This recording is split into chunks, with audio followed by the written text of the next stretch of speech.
The Word of God is alive and powerful, sharper than any two-edged sword, piercing even to the dividing asunder of the soul and spirit, and of the joints and the marrow, and is a critic of the thoughts and intents of the heart.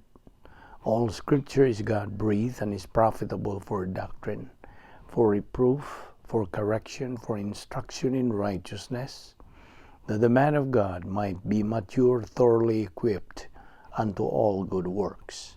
Study to show thyself approved unto God, a workman that needeth not to be ashamed, rightly dividing the word of truth.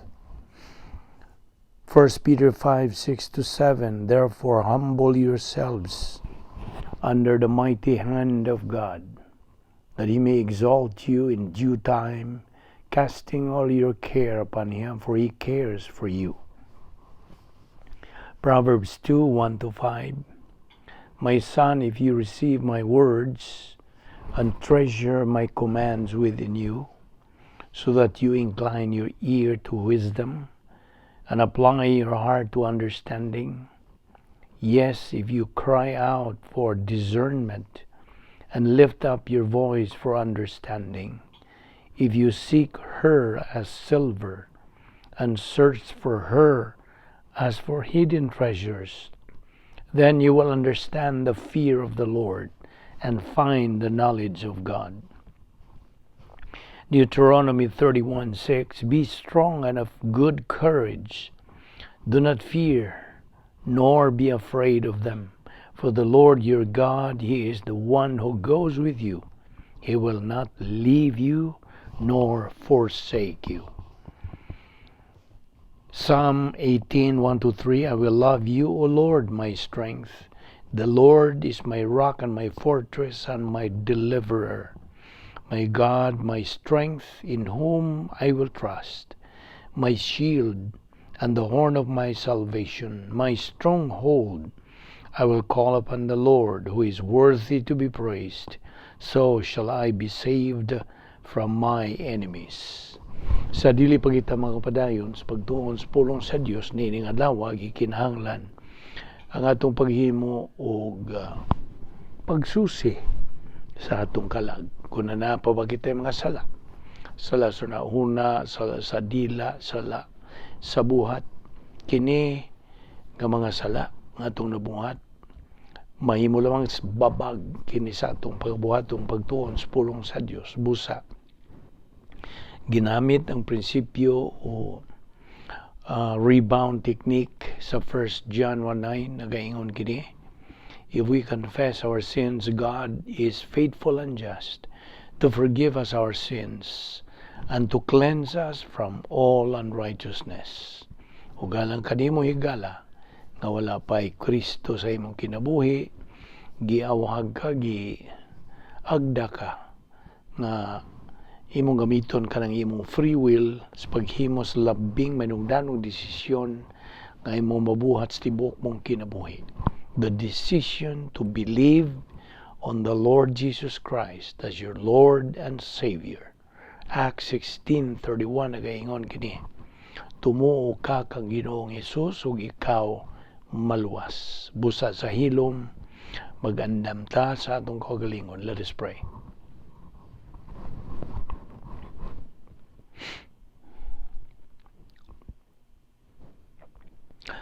Balaan na mga Diyos, nagpasalamat kami kanimo. Ninlain no sa mga adlaw nga imong gidugang sa among kinabuhi. Kini umikan lamang sa imong grasya nga kami imo pang ipabuhi. Tungod lamang kini sa imong gugma, sa imong kaluoy, sa imong grasya. Salamat o Diyos, ubani kami sa among pagtuon sa imong pulong ni adlaw. Pinagis pagtudlo ka namo sa balang Espiritu Santo. Tangtang nga mga babag na niya sa mga nauna. Salamat ni nga mong Bible study through the YouTube ubo sa Vic Balbido Evangelistic Ministry. Kining tanan na mong ipasalamatan sa ngalan ni Ginoong Jesucristo. Amen. Well, may adlaw sa tanan.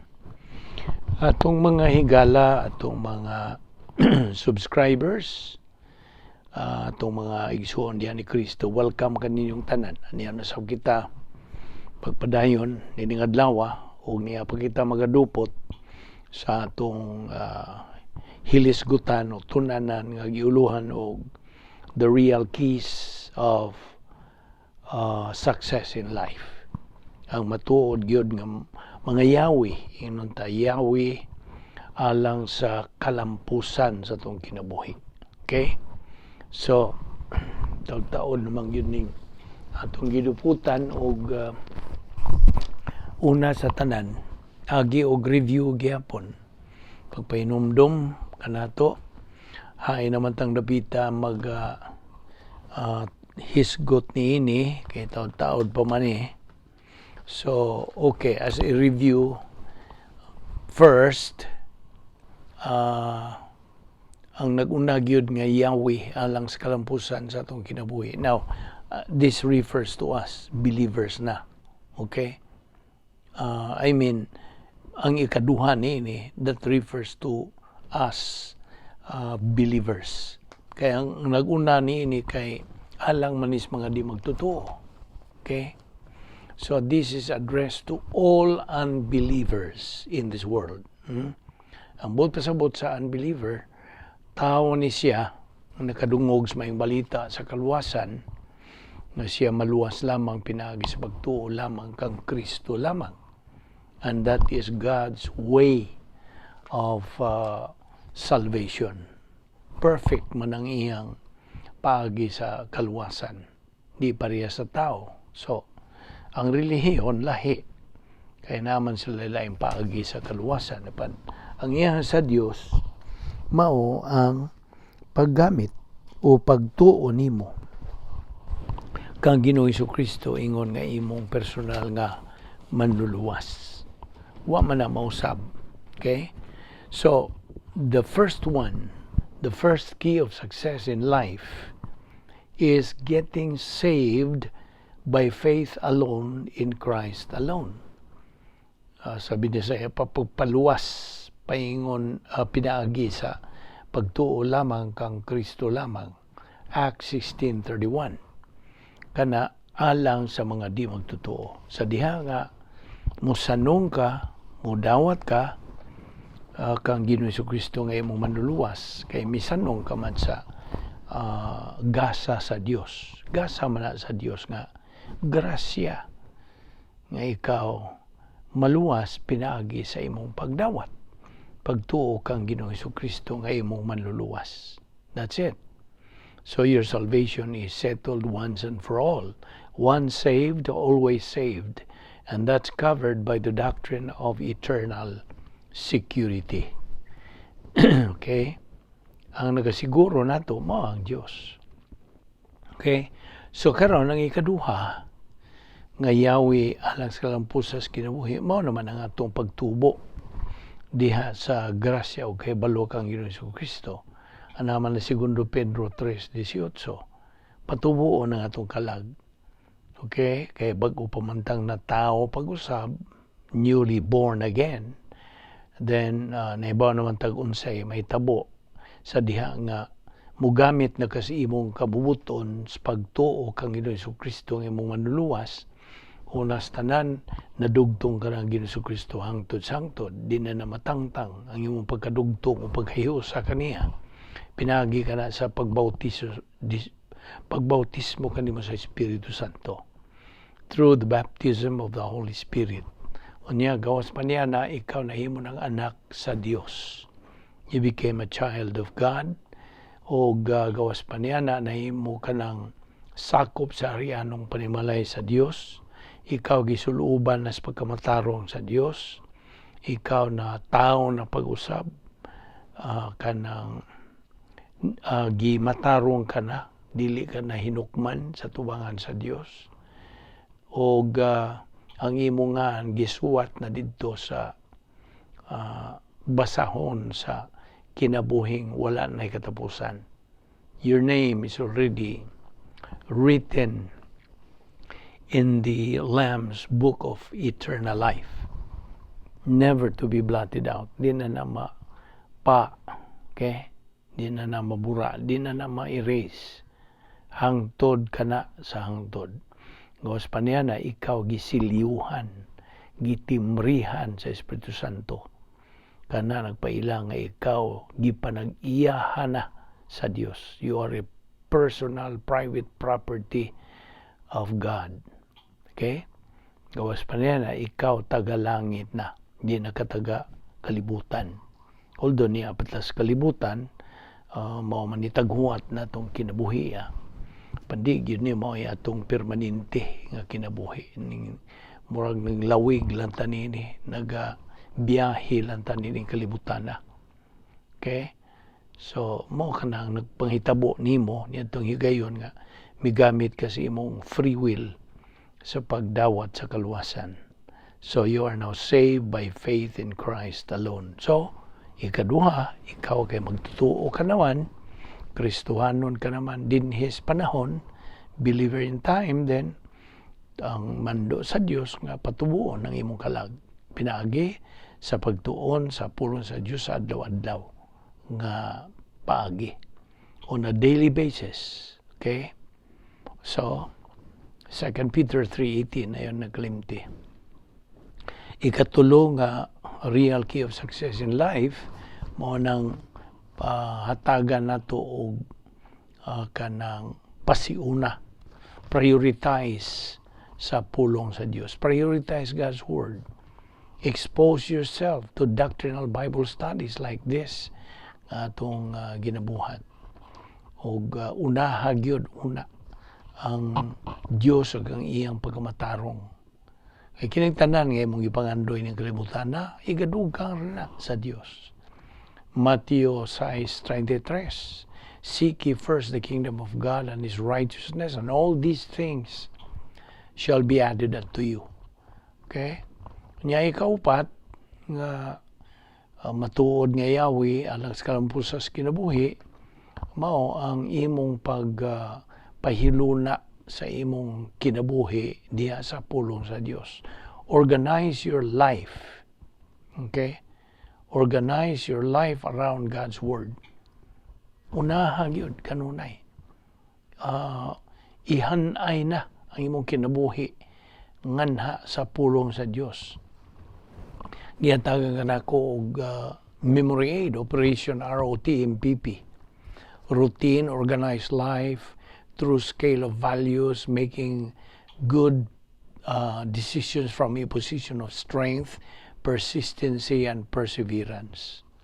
Ikalima, nga yawis kalampusas kinabuhi, ang atong paggamit sa napulo ka mga solusyon o kasulbaran sa mga suliran. 10 problem-solving devices, mga paagi ni sa kasulbaran sa atong mga suliran. Operation RFFG, DPIH-PO. Namdong ka, mo kini ang atong memory aid. Rebound, feeling of the Holy Spirit, faith rest drill, grace orientation, doctrinal orientation, personal love for God the Father, impersonal love for all mankind, sharing the happiness of God, personal sense of destiny o occupation with Christ. So mo ka na ang God's 10 problem-solving devices. Ikaunom, the real key of success in life, claim, ang kuna, ang mga saad sa Diyos. Every single moment of every day. Okay? Moment by moment, paning atong Kristohanong pagkinabuhi. Okay? So, mo na nga, sa imong pagbuhat nini, pag-anad nimo, you make it as your routine, every single moment of every day. This is going to lead you to occupation with Christ. Sangpot kini. Ikaw maokupado na gyud ni Ginoong Jesucristo. And then number 7, Operation SLBA o kauban ang Operation PTA. Unsa man ni? Ang nahibaw naman tingali ka, I hope SLBA, study, learn, believe, apply. Unya, kuyog nini ang Operation PTA. You must be in the right place at the right time with the right attitude. PTA. Right place, right time, with the right attitude. Kini, atong panahon karon, right at this very moment, we are in the right place, at the right time, with the right attitude. Kung ikaw positibo, nga maka-cut-on sa kamaturan, then mao ka na. Alright, so adtos number 8, ikawalo, nga matuod nga yawi sa kalampusas kinabuhi, nga ang imong kanang pangitas kinabuhi, your station in life, mao kana ang imong full-time Christian service. Unsa man ang imong gitrabahoan sa ka korporasyon ba o kanang kompanya ba, unya unsay imong ranggo diha, CEO man ka tingali o manager o bisan ganig ordinaryo lang kang janitor, that is your station in life, right? So your station in life is your full-time Christian service. Mao na ang walo na kana nga yawi alang sa kalampusan sa imong kinabuhi. Now, ikasiyam, number 9, ang imo ng pagbuhat sa mga mayong binuhatan as unto the Lord. Duha man ka klase ang human good o divine good. Ang pasabot ang mga mayong binuhatan, mahimo nga tawhanon, mahimo po Diyos nun. Unsa may produce nimong tawhanon sa diha nga atua ka magpuyo sa dapit nga may gahom ni Satanas. Inganlan nato og CD1, CD2. Duha man ang iyang Satanas. Di man gyud na siya palupig. Samtang ang iya sa Dios tara, operational divine sphere. And that is your right place to stay. Imo ng royal palace natong mga magtotoo. That's a royal palace. That's kanang a place of God's power. Okay? Na kinigahom sa Dios nga nagdumala diha. I mean, di kay nagdumala, dili. That's the right place where God's power is. So kung buot ka nga kanang magmadinaungon, then stay all the time. Okay? Stay right there in your royal palace. God's power system ka na. Ulay nga na the protocol plan of God, the Christian way of life, o gahom sa Dios diha. So, sa diha nga tuwa ka, anang imong right place, the operational divine sphere, niya muhimo ka og mayong binuhatan, kanang mayong binuhatan belongs to God. Mao ni gitandi kana sa kanang pilak, bulawan ug mahalong mga bato. So, gold, silver, precious stones, divine good kana. Og na kini mabasa matun-an nato sa 1 Corinto 3:12. Unya, kung tuwa ka sa dapit nga may gahom ni Satanas nga CD, cosmic dynasphere, duha ni cosmic dynasphere 1, arrogance complex. Cosmic dynasphere 2, hatred complex. Sa diha nga naa ka magpuyo, unya mohimo ka og maayong binuhatan, kanang maayong binuhatan tawhanon. That is human good. And this will kanang result to evil. Basta human good, this turns out to be evil. Whereas ang iya sa Dios, divine good, iya gid sa Dios. Ug maora ka na paminaw, maora ka na matang sa maayong binuhatan nga angayan gantihan, rewardable. Ang human good, ang tawhanon ng mga maing binuhatan, dili man na magantihan. Dili. In fact, sunugon. Kadliti rin ko na, sindihi rin ko na, puspuro ba ron o lighter ba ron, mo silaob na. So, silaob, masunog, maugdaw. So, sa may gantihan, wala. Kadturang nagpabilin nga pilak, bulawan, ug malong mga bato. Di man na musunog. They are non-combustible. So, mao ka na. Ang doing things as unto the Lord. Mao na kasiyam. Ika na po na ron, confess every sin you commit. Kanang sugid yun ang tanang mga mo bitaw na sa di pa ta magsugod sa atong Bible study, gikinahanglan nga mo kanang susi tas tong kagalihog napabatay mga sala nga pundo diha sa atong kalagay kini mahimong babag. They are barriers to our study. Og mao na nga we have to flush them out of our life. Kinahanglan if flush sama gunagitan din nato na og kanang comfort room baron. Okay? O restroom. Kinahanglan imong i-flush ang mga hugaw niya na.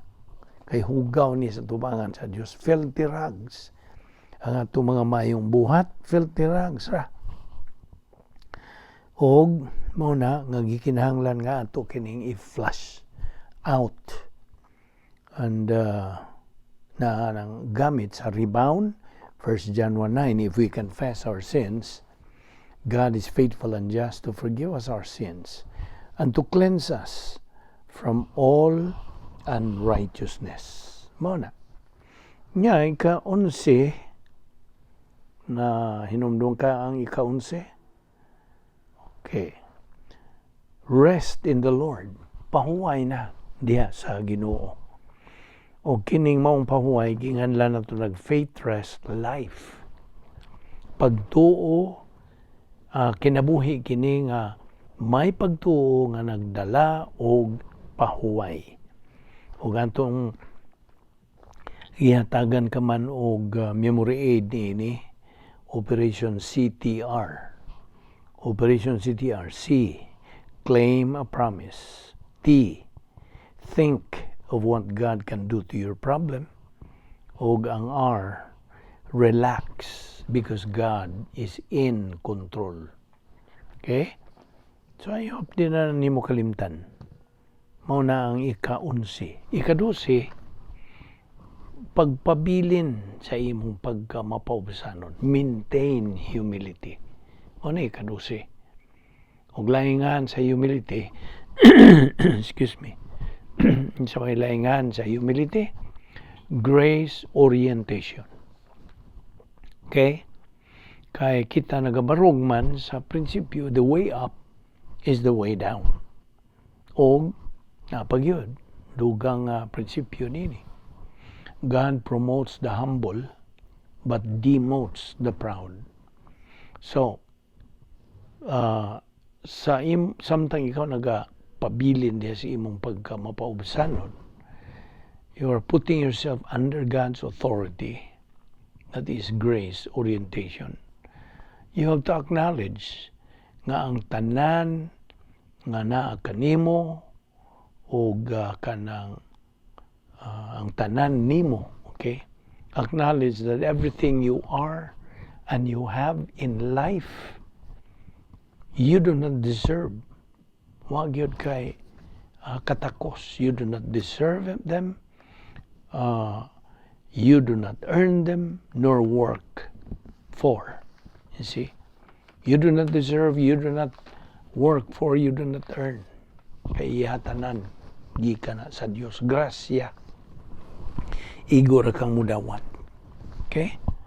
So, karon adutas ika-13. The 13th real key of success in life. Resist evil by avoiding the wrong crowd in life. Okay? Sukli ang dautan. Gilibutan man sa mga dautan. Okay? Ang policy ko ni Satanas, evil man. ang iyang policy din sa iyang pagdumala ng kalibutan na evil, dautan. Okay? Whereas ang iya sa Dios unsa man, grasya. Nakita nimo? Nag-atbang na sila. Ang iya sa Dios, grasya. Ang policy ba? O apan ang iyang Satanas, evil, dautan. So you have to resist. Sukli. Resist evil. Pinaagi sa imong paglikay sa mga di mayong mga pundok. But pasabot, wrong crowd in life. O ikaw, it's presumed that you know how to discern, you know. Makalikat ka dayo, o kining pundok ka, di mayo. Kay, for all you know, dili na sila kanang like-minded nimo. You see. Kitang mga magtutuong may doktrina ra, kita lamang ang like-minded. Ang mga magtutuong nga mga negatibo, way ganas pagtuon sa pulis, wa manggitubo, dili ka like-minded niya. Dili. Only believers who are advancing, spiritual mature, o nagpadayon sa pag-function, fulfilling the protocol plan of God, na sila magpuyo sa operational divine dynasty. Kani sila, mo like-minded nimo. That's the right crowd, the right kind of crowd in life. Okay? So mo na ika-13. Ika-14, mo ito atong giingon nimo Operation VOG.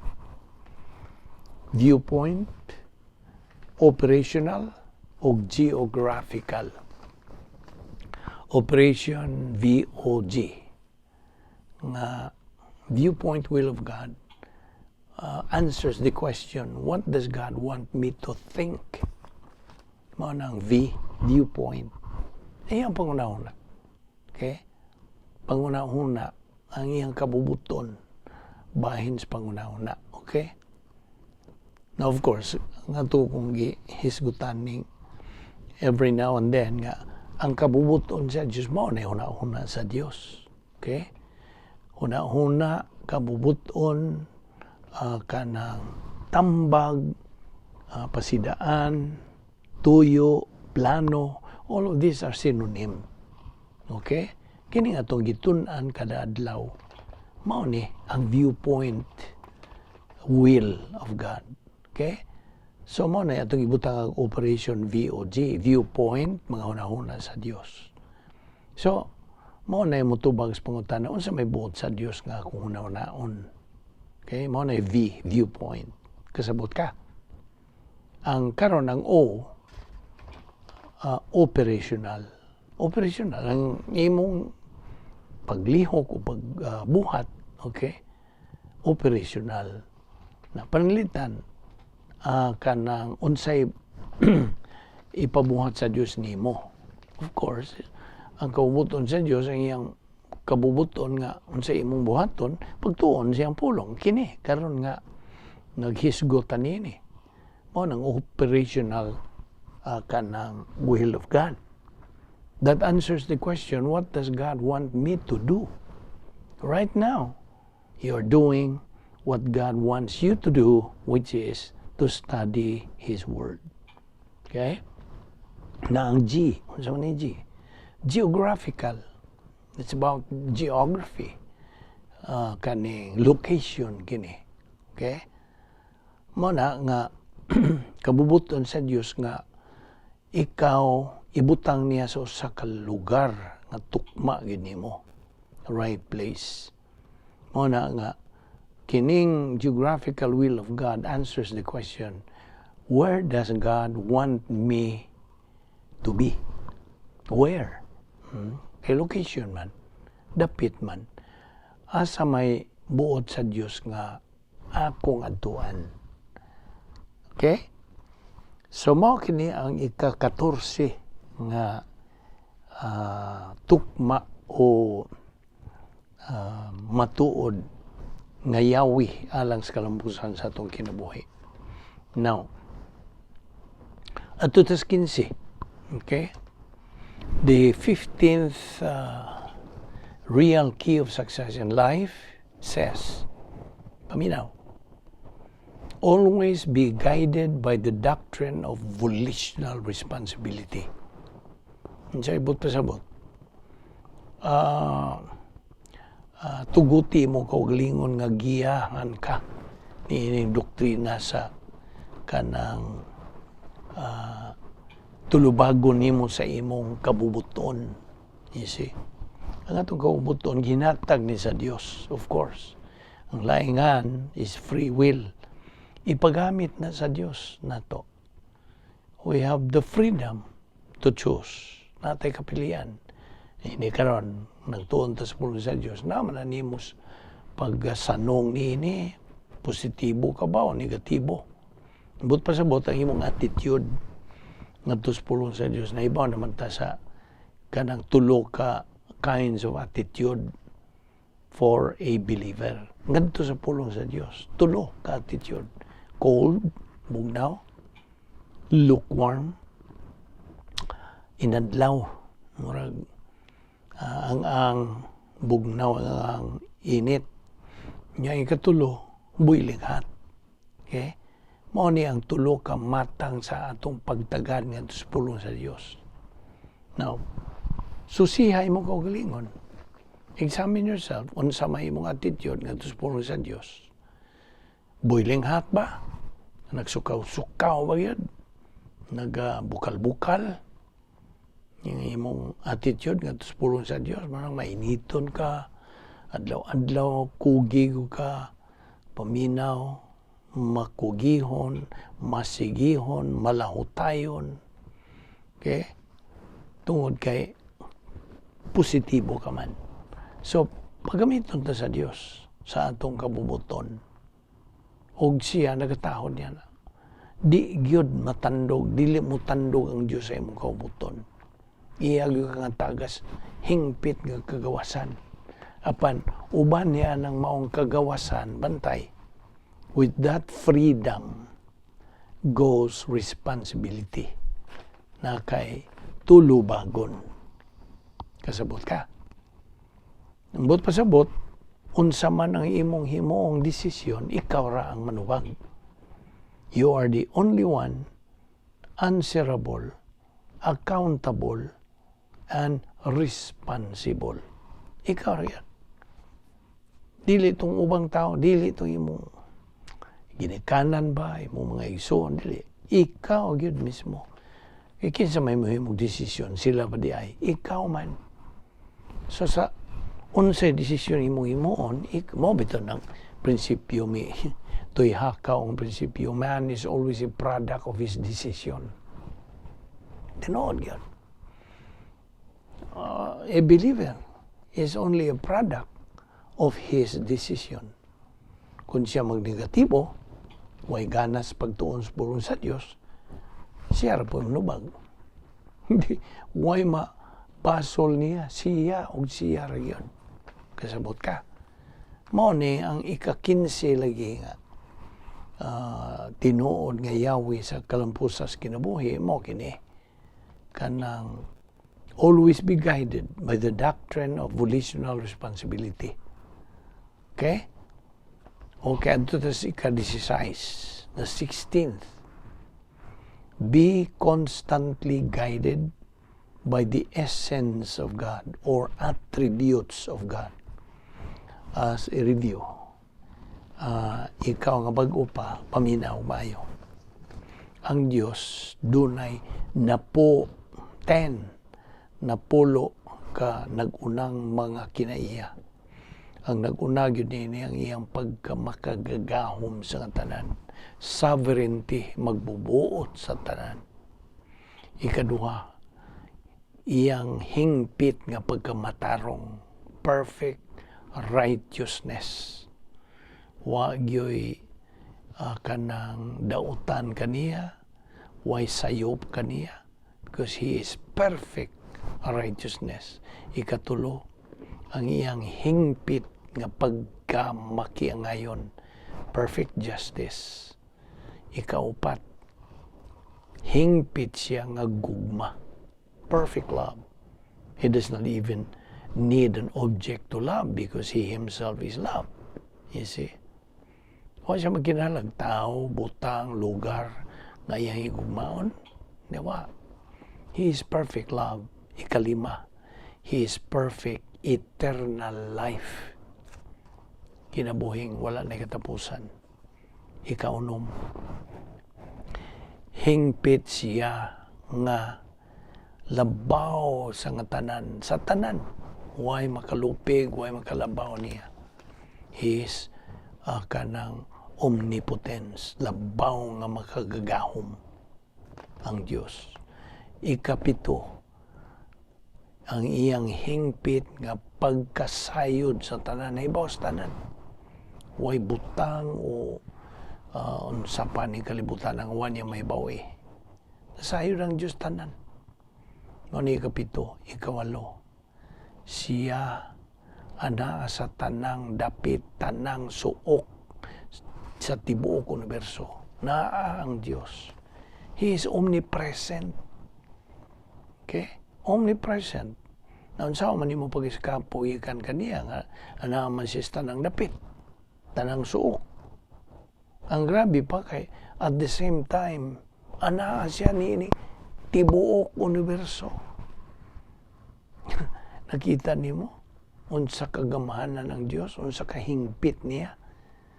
Mo na nga ana siya sa tanang dapit. Ikasiyam ng kinaya sa Dios, dili na siya mausab. I am the Lord God, I change not. Nana iyang pulong na. Di na siya mausab. He is the same yesterday, today, and forever. Ika na po, unsa maka kinumdum ka. The 10th essence of God. Siya hingpit nga kamatuoran. Hingpit. Perfect truth. He is the only truth. Why lain? Sabtagin na. So, morning, kining na po nga nag-una nga mga kinaiya sa Dios. Essence of God or attributes of God. Angay nga maoy magagiya nato ng mga Kristiyanon. We should be constantly guided by the essence of God. Kaya kung kanang masilsil na yun sa atong kalag ang nagunang mga kinaiya sa Dios din, makita nimo unsa ka tinuod ang Dios, unsa ka matuod, unsa ka kanang hingpit o gamahanan ng Dios. Mo na ika-16 na 16th real key of success in life. Okay? So, ugma ato na ning tukbilon kining ika-17. Okay? Kaya mura man ni og kanang naipipila ka mga subtopic na unya pud ni. Una pa natutukbila kining ika-17. Hapit na po tamahuman o na magwidaghan pang mga punto sa doktrina ng atong paglakbitan as we go along. Dinilang una kita kutob o ato ipadayon ni ugma. Magampo ta. Amahan na mo nga Diyos. Nagapasalamat kami kanimo sa imong nagapadayon nga pag-atiman ka namo. Labi na nga mong pagtubo sa among kalag, among ginabuhat, agi og sunod sa imong mandot. Patubuo ng among kalag, kini nga among gibuhat o Dios. Agi lamang kinigtuman sa imong kabubuton o nga kami magkakabuot na unya kanang amo nga tumong ingon nga imong mga anak nga maong espirituhan ng paghamtong, spiritual maturity nga diin makaangkon na unya kami sa katakos sa pagkinabuhi. Salamat ni tanan ng Diyos. Ning among Bible study pinagi sa YouTube ubo sa Balbido Evangelistic Ministry. Kining tanan Among ipasalamatan sa ngalan ni Ginoong Hesukristo. Amen.